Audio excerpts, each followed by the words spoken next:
Wait the new, let me bring my chair in. Hello everyone, this is Agenovo992 and today we're back for another brand new video. Happy New Year. And happy is the word of not only the day of the year, so far as we sit and get to enjoy a winning feeling after an Old Firm. Now again, you could look back and say we should have been feeling this a couple of weeks ago if the referees made the right decision at the right time. A mistake that they've made, that they've already apologised for, admitted was a mistake by the way. I'm not being a bad loser. We should have felt that a couple of weeks ago, but again, we can't keep going on about our life looking backwards and being frustrated. Sometimes you just got to let it go and try to move forward and focus on what's in front of you. What's in front of you, ladies and gentlemen? What we're discussing today is a bona fide scanting from the Rangers B team as we battered Celtic not only to a 3-0 scoreline that saw us hit the post, that saw us hit the bar, but also statistically the most shots Celtic has faced since they started tracking the damn stat pumping. But I guess we should talk about the players then, shall we? Because we've already mentioned it was pretty much the B team of Rangers that embarrassed Celtic this afternoon, as it was back up in every almost position you can look, especially if you start the season and you look at position for position. It's pretty much backup FC or unwanted FC, but this victory was built on a lot of the laddies that were not wanted and were flung away or were tried to get pushed out the door. The guys that weren't fancied by this manager is carrying this club and providing a spark to these fans. So that's enough of a wake-up call for, hopefully, the manager to realise that he's got it wrong judging certain players and trying to prefer others there. It's clear who gets this club, who needs to be in the starting 11 and who doesn't anymore. And you know, we talked about the Rangers versus Celtic and how tight it is and these Old Firm games, the ones where we actually turned up and made it a battle. There's a lot of them, you know what I mean? You think of last season as well, the one goal in it, the one goal. We kept hearing the same crap fired their way. Well, you couldn't beat us at our worst. That was, you'll never play us that bad again. Well, we absolutely embarrassed the Celtic team the day, and that was for their position, the best team they can fire out. They came out there sniffing for blood, looking to put a final nail in not only Phil Clement's managerial Rangers career, but a lot of these Rangers players' careers as well, looking to put the final sword in there and finish them off. But there isn't any excuses. No, it's got to be praise and compliments to the backups to the unwanted play toys of Rangers who stepped up, ignored the statistics, ignored the form, ignored sense, and just said, I'm going to beat my opposite, the 1v1, whoever I'm marking, whoever I'm lined up against, I'm just going to beat them and I'll see how it goes. And that's what I saw for the day, you know what I mean? No the best starting 11, no the best this, no the best players that would maybe go at the club, but what it was is the guys that get it in here and can really go out there, and they just won their battles. It was a fight all day today, and Celtic were never ever at it. I mean, Raskin, Captain Raskin, a guy. Yes, Raskin fans, we are finally rewarded for supporting this laddie for so long. It's been some dark days. He pulled on the captain's armband today, and I would dare say that is the first time I've looked at an Old Firm game for years where someone's been wearing a captain's armband and says, aye, he looks like a Rangers captain in an Old Firm. I looked at that laddie the way he went about his business, getting stuck in, driving, even getting that silly booking, which we'll speak about later on, just the way he applied himself and worked rate and the way it bled to the rest of the team. Shout out our boy Raskin, you know what I mean? Leading that team out there with a lot of people expecting a pumping and getting that response deserves a hell of a lot of praise. And yeah, Captain Raskin's got a nice little ring to it. Makes you think. No, didn't it? But aye, let's talk about the starting 11 then, shall we? Because again, we have referenced it a couple of times, the B teams, the backups, that's the way the season's unfolded. But despite everyone like freaking out before the game of football, I was actually freaking out more before I saw the starting 11. And if we made a preview video, if it wasn't like New Year's Day and you know what I mean, I let you live your lives, I was getting a wee bit of mine to stop me from going stir crazy, you know what I mean? If we had made a preview video on New Year's Day, I would have been worried about what type of team it could have actually put out there. But I would dare say,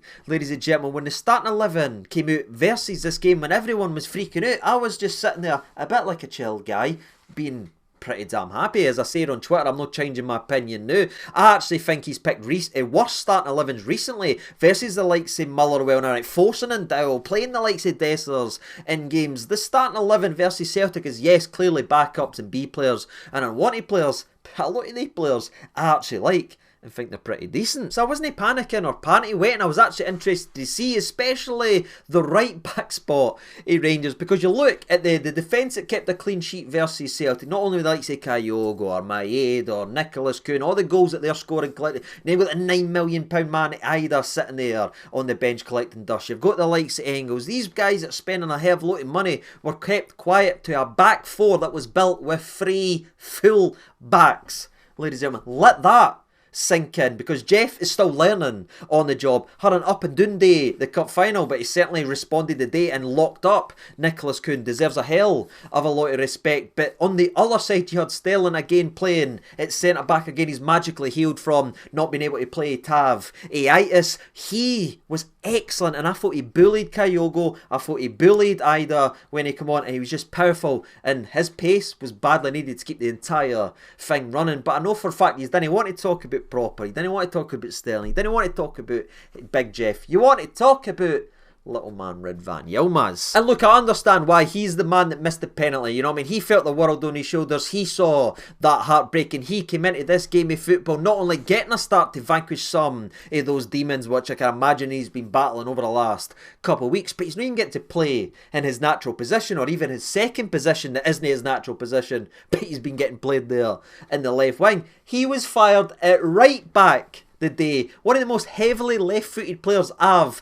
ever seen in a Rangers shirt is getting shifted out in the right-hand side, which has been a direct weak link every single Old Firm, as Maeda has just been bullying Tavernier. Time and time. Well, are Tavernier scoring penalties or free kicks or scoring this or that? Defensively, he has been a weak link every single time, and Maeda's come into these games looking like Ronaldinho, just being the star man, doing this, looking dangerous every time he touched it. Well, ladies and gentlemen, I ask each and every single person watching, our backup left back, who is heavily one-footed and completely out of position, did he once get beat by Maeda all damn day? Nah, never. Do you know why? Because on the right back spot, I'm lining up against Maeda, we had a fullback that could run. Yes, run! And actually defend, because he's fast, lads. Maeda is fast, and we finally played someone who's actually quick as well. And it just nullified Maeda's place, who I think, again, is still a pretty average to good football. You know what I mean? He's not great, and a lot of people bum him up to be a hell of a lot better. His pace certainly is terrifying, and as a Rangers fan, I'm scared of it on a normal day. But if you limit that and you take that away, and he's got to do something different, you saw it the day he was just floundering about the place, and he was a complete irrelevance in the game. Ridvan Yilmaz may as well walked him up and down there with a leash around his neck, as he walked him like a dog. And it was so impressive to see that lad again battling all the demons he's got up here, but also out of position, in a position he's never played before, and having that game against Celtic's biggest weapon versus us.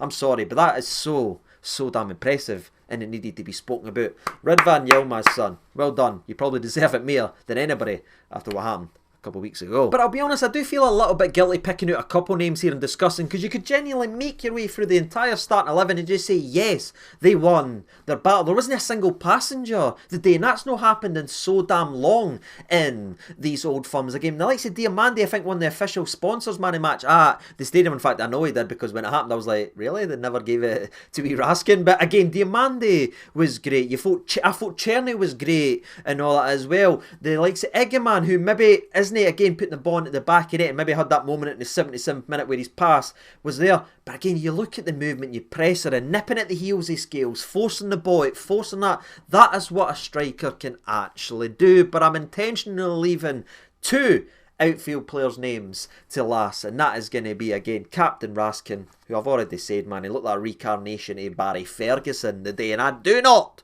say that lightly, as I absolutely adore that man as a footballer. Raskin, yeah, that's about as good as it gets. I'd argue it's his best performance since his European one, which was up there with Lunny versus Leipzig, and again, you're going back to Barry Ferguson's unbelievable performances in Europe. That's where you have to go back to the last time I saw that nature, that leadership, that authority in the middle, winning everything. Just genuinely give Raskin man of the matches everywhere, and I feel like he was robbed the day. But I want to talk about the last little man as well, as I've not mentioned him yet, our boy Hagi, where again, just like Raskin, wasn't wanted, was trying to get moved, trying to get this, wasn't in the plans, wasn't a part of the future, but he kept his head doing. Him and Cantwell, if you do a wee bit of a comparison, again, you can guess who's a better player. Is Cantwell a better player than a lot of the guys we've got in the books, like say Tom Lawson? Aye, obviously, but it's all about buying in here and what you've got here to be able to handle the pressure and live in the sort of the goldfish bowl of playing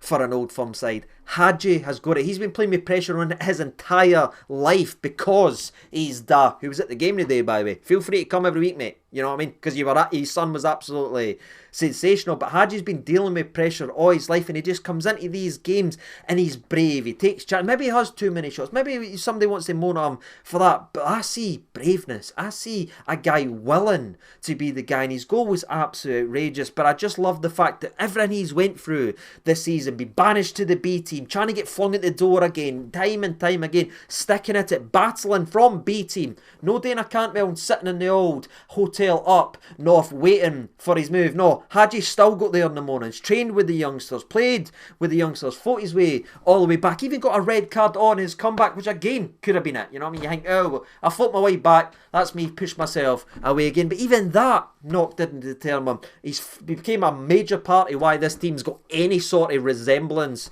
of creativity. In the day, he not only got the goal, I thought he was amazing. And I'm saying something right now, ladies and gentlemen, anybody that's associated with Rangers, give that man his number 7 shirt back, because it's embarrassing we took it off him. Hagi, well done, mate. I just love the journey. I just love everything about the lad. And I mean this in the nicest way possible. He plays the game the way I think a lot of the fans would, because you can sense he almost hates the opposition, you know what I mean? And he loves this club, but hates the opposition. You can see it, the way he goes into tackles, and we've had too many good players that didn't get the attitude of what's needed to really go to war in these games. And I just look at him, I look at Raskin, I look at Sterling, I look at these boys, I look at Eggman, the way he's battling up against Carter Vickers. He's not getting war like jammies, like Dessers. I'm just saying, aye, there's guys in there that's willing to go to fight and play like they hate the opposition, and that's what's needed to truly win these Old Firms and win these rivalry games. That's the level you need to get to. You know the way Callum McGregor plays for him, you know the way he sets the standards in there. We had that in the opposite the day with Raskin and Hagi, and it just bled in to the rest of the team. Again, I could talk about these players all damn day, but I know we've got a game recap to get to. In the flow of the game, we'll start mentioning some names, but aye, shout out the players today, you know what I mean? They've took a lot of blows. No, a lot of them as they've been banished to the sidelines, but they were given an opportunity in the biggest game,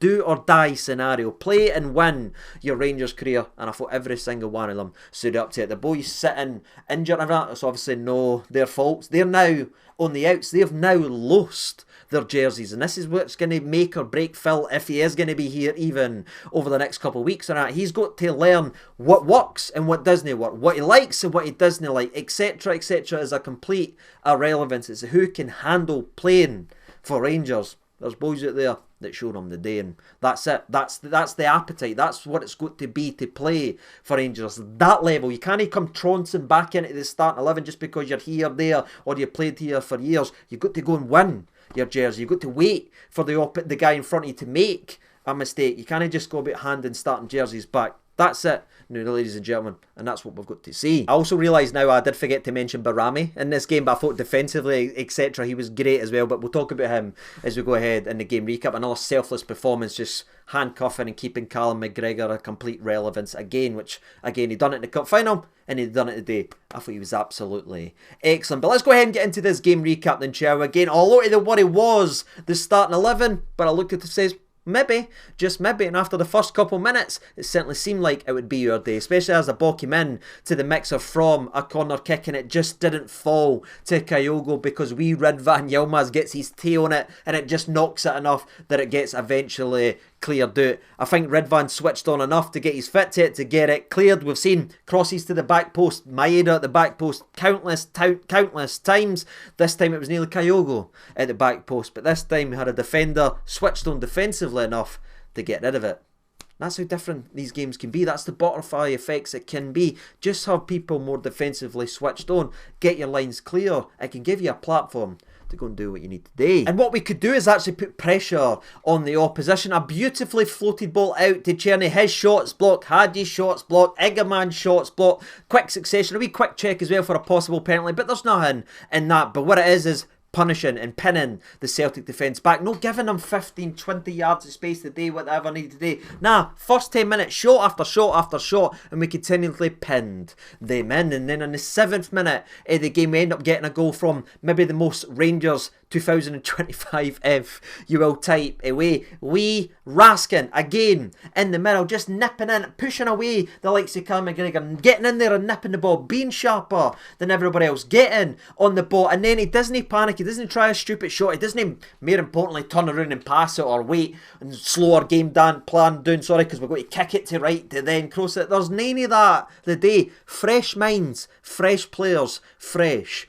confidence, and Raskin just kept the ball, waited for Hagi, who done a nice little turn on the inside, wee cheeky back heel for Raskin, but at the same time this is absolutely brilliant for our boy Hagi. Scored one very similar versus Hibs, versus the likes of Braga when he joined the club originally, but there he is, outside of the box, shot low and hard to the keeper's left. Maybe it's not just Jackie Butland with a wee blind spot to the bottom left, then shall we? Casper can't get anywhere near it, he may as well have been the friendly ghost. Hagi's put the ball in the back of it, the pandemonium, he was celebrating with his dad and everything like that, showing the emotion. And again, that type of mentality just sparks. The crowd was there, the players were there, it was all about going and getting that setting. Then again, the only problem is how long it took us to get the setting, because by God, did we deserve it. Pepper, pepper, pepper, pepper shots all damn day. And during this flurry of Rangers attacks, we end up hitting the bar again. This time it's brilliant for Eggman. We goes in, wins the ball, plays it to wee Raskin. Raskin out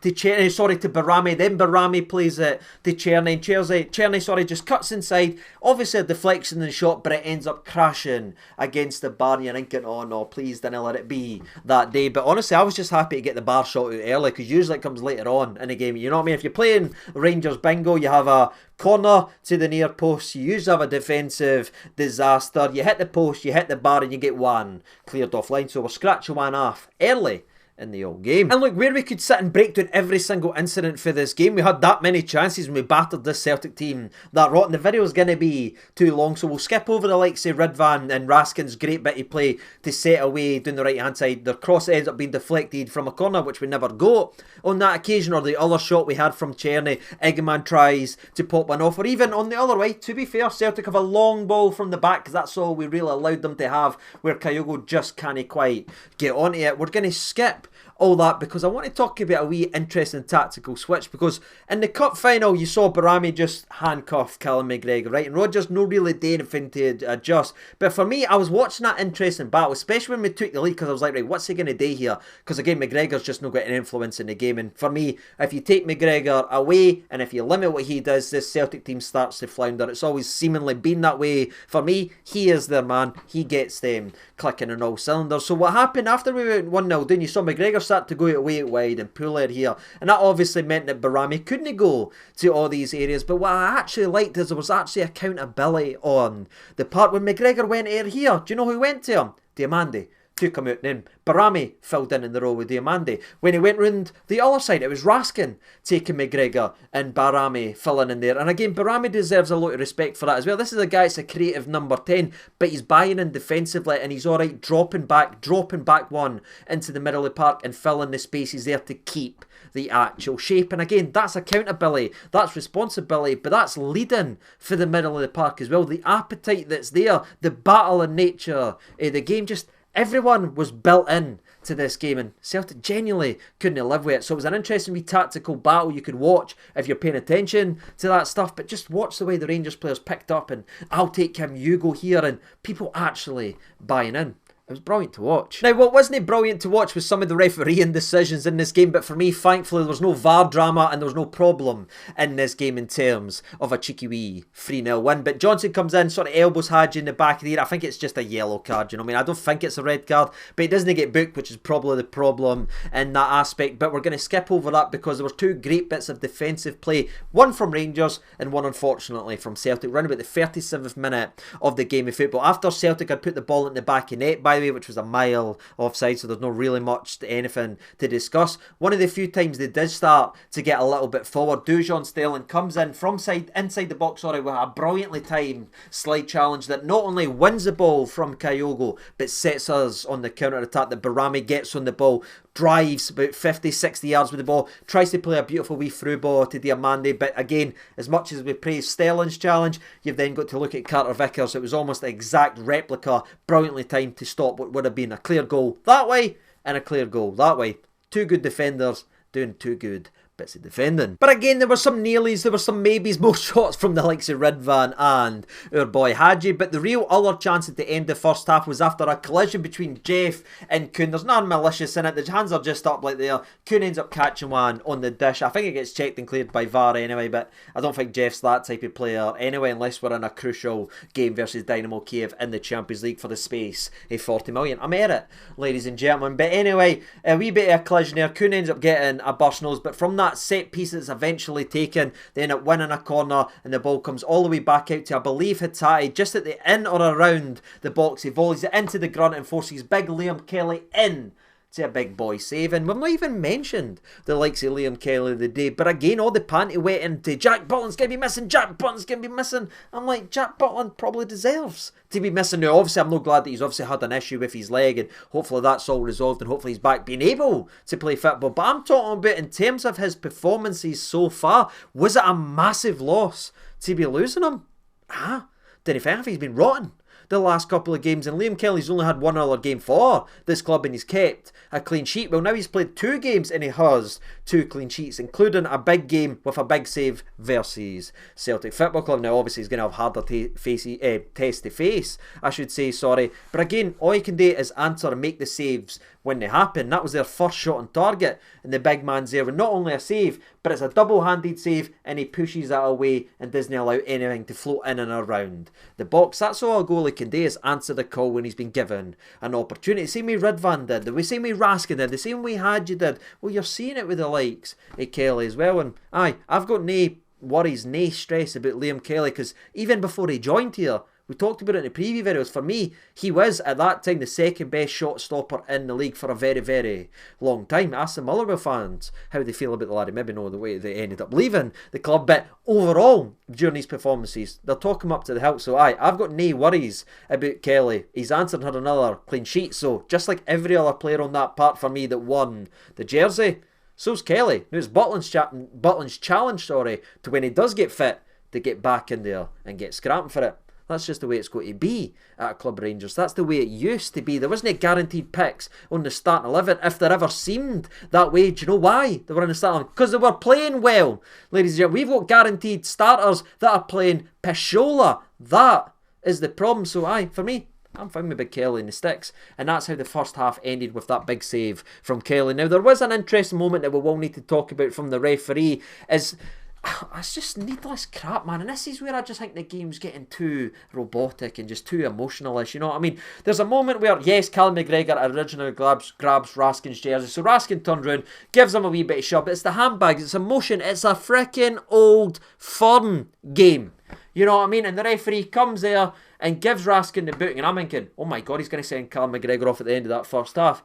but then he doesn't book, and that confuses me, because you either didn't book either of them for the handbags, right? Or you have to book both. As McGregor is the one that started it, Raskin's then involved. It's needless, daft handbags, absolutely. But you can't book half of the people in the incident and just let the other one go because he's already on a booking. So I think the referee filled his nappy.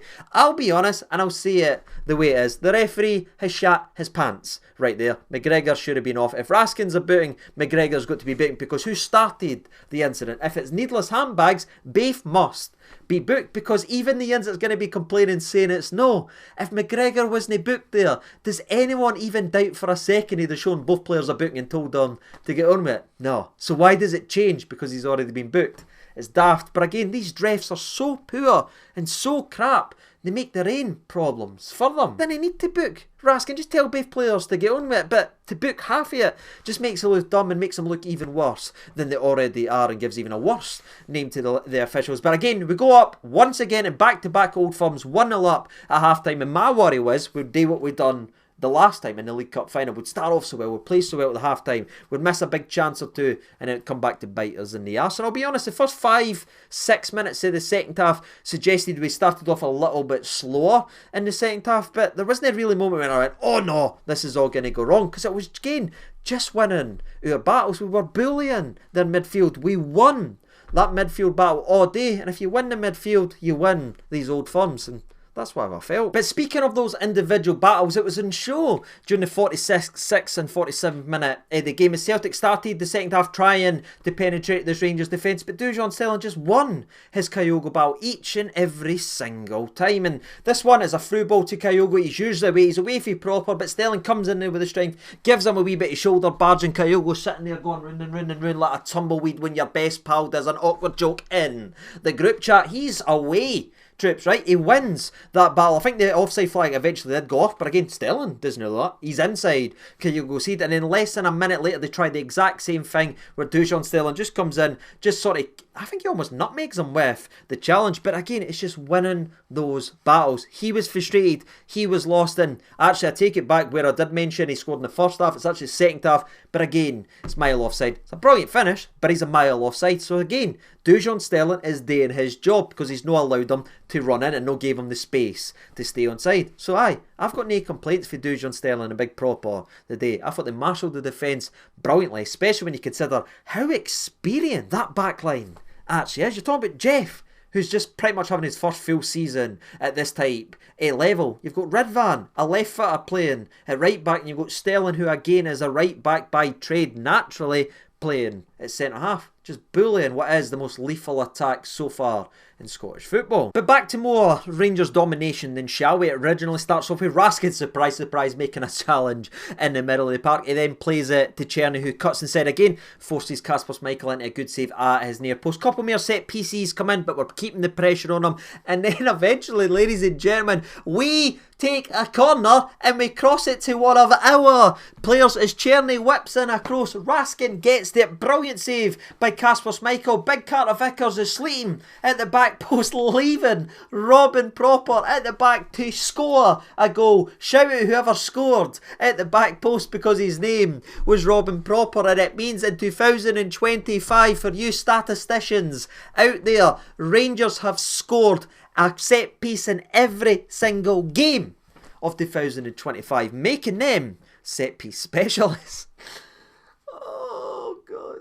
But now it's 2-0 up, and not only are we battling the Celtic team and bullying the Celtic team, we now got that bit of space in terms of the scoreline, which we never got undeservedly in that cup final, and it does change it. And then we started to have more shots. I mean, Ridvan Yilmaz himself had more shots on target than the entire Celtic team. This is an old firm. That is a left back playing at right back, whilst keeping again Maeda, their biggest and most dangerous weapon in these games, completely silent. What a performance for the wee man, and just shot after shot. Some of them are decent, some of them weren't, but again, it's keeping Celtic pinned in pressure. They tried bringing on, what, 20 million's worth of talent with your Raiders and your Engels and all these boys. Not one of them made a single ounce of a difference, because again, the tone was already set for the skipper in the middle of the park that no, not today. And I think that's an important thing to mention as well, when maybe break down that we've not done it so far. Does it fix the league? Does it make us this? And I'm sure there will be Celtic saying, we're still 11 points clear, all that stuff. Well, let them greet, let them do that. They're only commenting it because they lost the game of football. They need to fire out a wee bit, son. You know what I mean? We can't win 14 points a day. We can't win 11 points a day. All that was out there was 3 points. We started off by winning it. That's all you can do, and we've got the right to feel happy, so to enjoy that. But again, it doesn't change, it doesn't magically fix everything in this team. There's still glaring issues, and I would actually argue I'm more nervous now going in to the Hibs game, because Celtic games, as ridiculous as this going to sound, are very similar to European games, because Celtic come out, they try to attack, they give us space, which allows our creative players to really hurt them, and it makes us look a hell of a lot better. We've still got a major issue in our team. Our performances in that against Celtic, overall, again, I know there's been some stinkers in there, are usually competitive, and it's usually close. It's usually one goal separate or a penalty shoot. That's never been the issue. Our issue is still the low block. Our issue is still when we've got all the ball and none of the ideas, and they will be their struggles, and that's probably what we will struggle the rest of the season on. But I just wanted to mention that because this isn't going to magically fix everything wrong with us. Our problems are still the same, but what this win does is give these players some confidence coming in to these big games, that when you do everything right and the officials didn't make a mistake, you can go ahead and win a game. And that's what they did. They deserve that win, and that's what they got, and that's what every Rangers fan should be about. I know there's negatives out there, we can twist it and turn it in to a negative if you want. There were 3 points to be won today. We won it. Let's be happy with it. But speaking of happy, we ended up getting the third goal that we well and truly deserved from the game, as danilo goes ahead and scores in back-to-back games versus Celtic, starting to claw his way towards Morelos' overall total versus Celtic, despite playing 20 games. Actually less. Let that sink into the old Nasher. But the way that the goal happened, brilliant for Jeff, who again was excellent versus Couldnt. And I do feel bad for him because everyone's going to steal the headlines and all the discussion of him, but he was brilliant today, really brilliant versus Couldnt, who for me has been the most dangerous winger overall in the league this season. Completely nullified him, but he gets forward, whips in across, it does deflect over Vickers, but it does drop to Danilo, who's in the right place at the right time, put the ball into the back of the net. 2 strikers, another goal for one of them, and we absolutely love to see it. It could have been 4, it could have been 5, it could have been 6. We hit the post, we hit the bar. I don't even think we've talked about the post. Have we mentioned the post yet? Where we get played beautifully from Raskin to Czerny, runs in, opens the body up, hits the inside of the post, and unfortunately he's not got that Yelovich power,